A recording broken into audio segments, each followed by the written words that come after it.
Šiuo metu yra 2 peticijos dėl LRT. Jeigu tiksliai žinai pavadinimą ir įvedi paieškoj pavadinimą, tai išmeta reikiamą.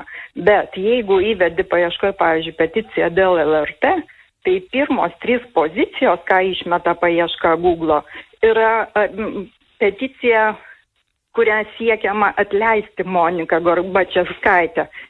O tik tai 6 pozicijoje yra peticija dėl LRT politinio užvaldymo. O balsavusių žmonių skaičius prieš politinį užvaldymą LRT yra jau dabar beveik 110 000, o kitos peticijos yra nepilnai 2,5 tūkstančių. Atrodytų, šitą kartų daugiau žmonių pasisako prieš politinį užvaldymą ir ta peticija turėtų daug aukščiau paieškoj būti.